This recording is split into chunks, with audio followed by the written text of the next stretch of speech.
Hi, anyone and everyone. This is Kim the Humble Hermit with Come As You Are Oracle. I'm going to do a collective oracle and affirmations for today, Saturday, February 22nd, 2025. You may follow me on the book, the talk, the tube, the lemonade, the blue sky social, the fan base, the Instagram, or not. Totally up to you. Take what resonates, but it all might resonate. It's just affirmations. Hold on. Let me put the phone on silent. All right. I forgot to do that before I got in here. We're going to use the Sacred Creators deck by Chris Ann.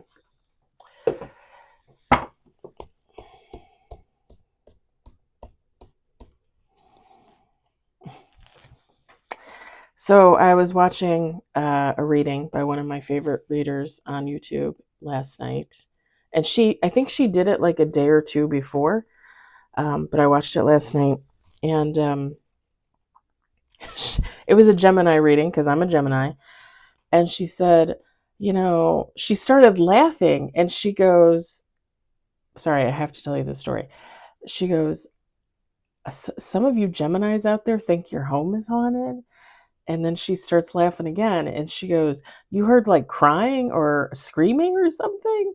And she just keeps laughing.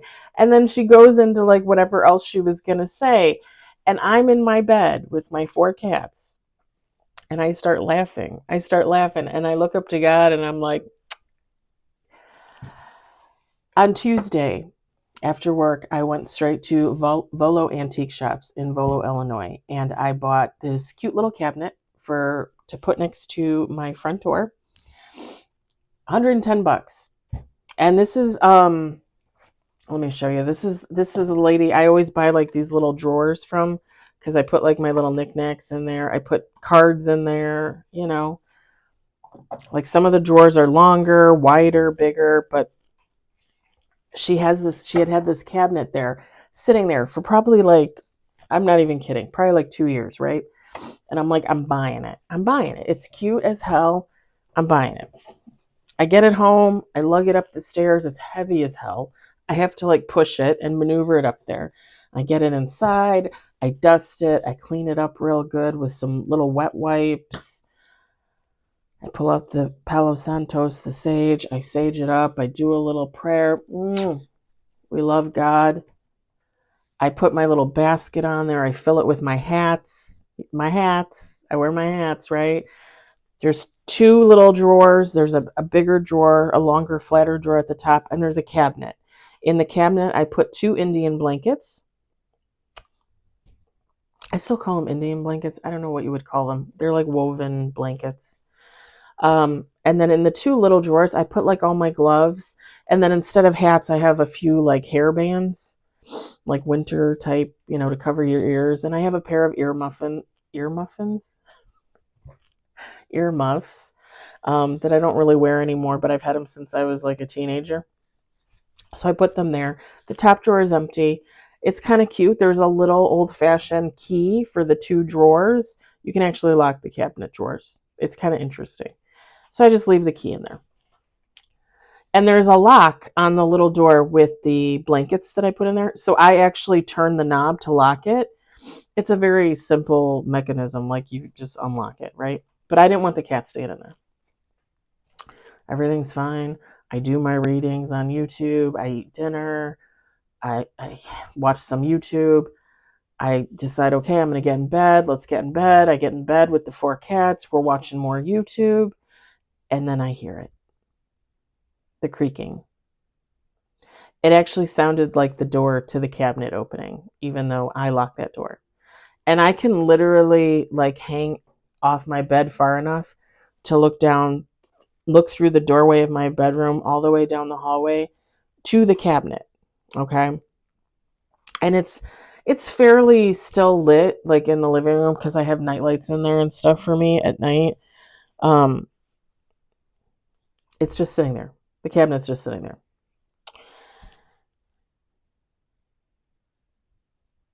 The cats look towards the door, right? Like I can tell they're looking towards the door. Like they heard it. They're cats. They're meant to know things, right?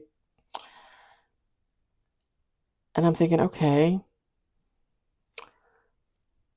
And then I hear this, a wail, like a sob, like a sobbing, and it's faint.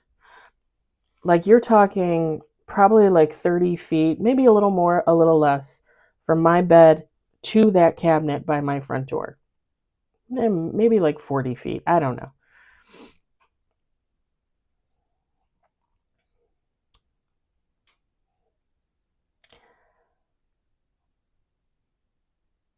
It's faint.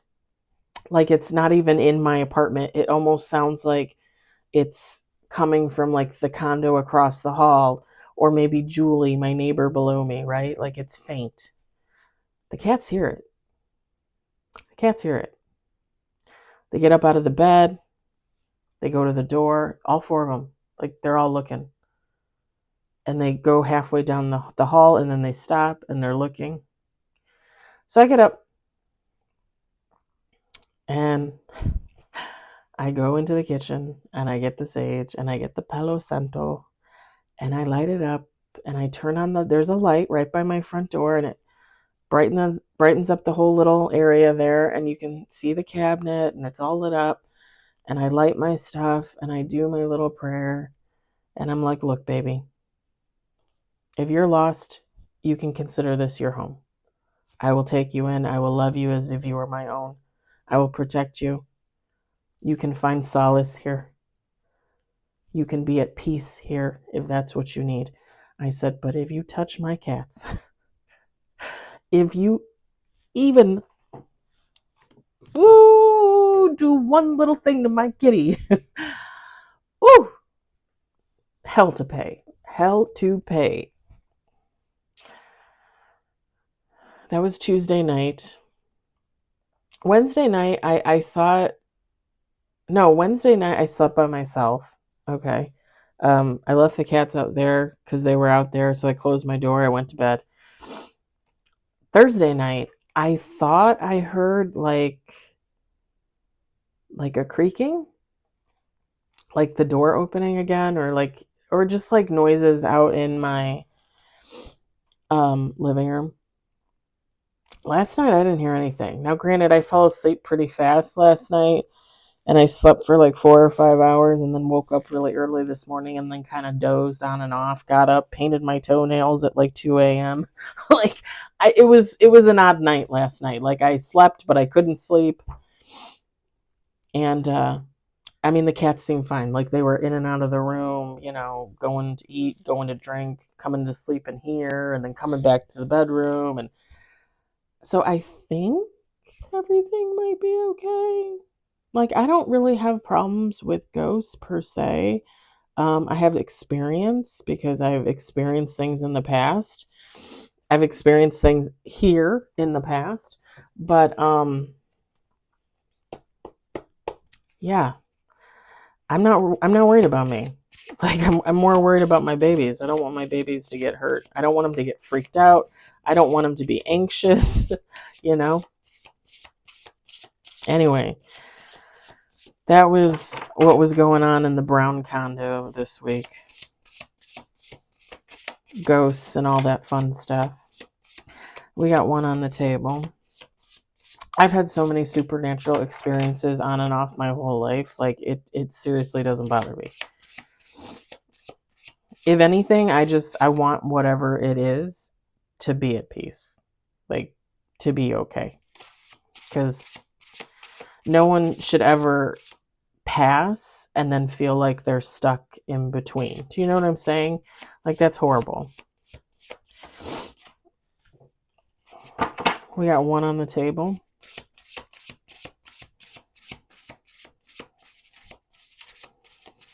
And in reality, it's energy. It's all energy. So we got two on the table. Anyway, thanks for listening to my story. And I left a comment this morning on her read that I watched yesterday. So we'll see if she says anything. Because she was laughing so hard about it. She's like, you hear crying? And I'm like, I literally raised my hand. I'm like, that's me. Oh, man.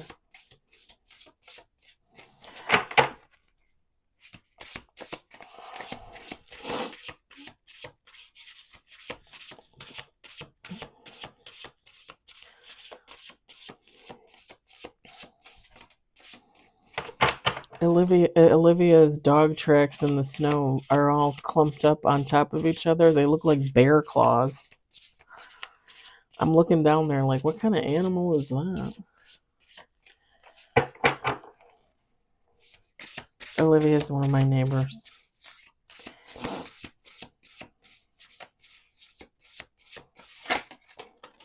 I did notice, if you guys follow me and watch my readings, I did notice she started walking her dogs more. And I know before she said she wasn't because she had like a health issue or something. So hopefully she's doing better. And hopefully the dogs are getting more exercise. Because they ain't getting it in that tiny condo, let me tell you. I always say, like, if the cats pass, either A, I won't get any more pets, or B, I want a dog. But I always wanted a big dog, because in the past I had little dogs. The thing is if I bring a big dog in here, like, this is a tiny little place. There's no room to run around in here. There's no room for the cats. I feel bad for them. Okay, that's like 9 cards. Let's see.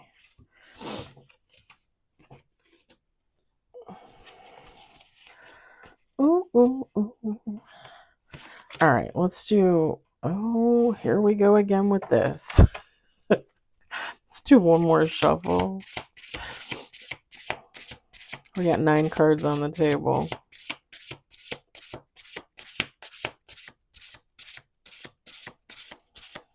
Are you trying to tell me something, sir? What are you trying to tell me?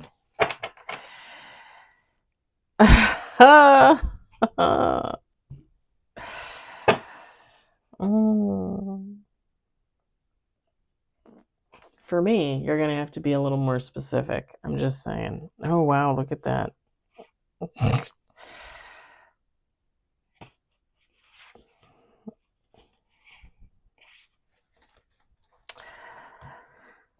Sorry, bottom of the deck is Earth sign. I'm a Gemini, which is an air sign, but I have five parts Earth. All Virgo. All right. We got 10 with bottom of the deck. We've got celebrate your wins. Raw intention. The distraction of shiny things. You know, I love that one. What's your honest truth? Oh, pardon me. I haven't eaten anything or drank anything, so my stomach is like, you need to eat something. Your soul shines. Limitations inspire innovations. I hear that. Follow through. Here's where the mini read comes into play. We've got welcome the divine masculine. Creator water. This could be a water sign. Cancer, Pisces, Scorpio. Or they have it in their chart. Also, this could be something in reference to actual water. Maybe you live by water, they live by water. Maybe you're attracted to water, they're attracted to water, okay? And to round it all out, this is a collaboration of souls. And while I'm laughing is because that next deck is the Earth deck. And even though I'm a Gemini, I consider myself an Earth mama. And I do, because of my high Virgo placements, I resonate with Virgo a lot of the time. So it just kind of made me laugh because I'm like, when's my divine masculine coming in? When is that happening again? When? because I'm just living my life down here. All right. I hope the messages resonated for you. I hope you enjoyed them. I hope you were entertained by my little ghost story. I will keep you guys updated if anything else happens. But yeah, I hope everybody has a great day, and I'll talk to you later. Bye.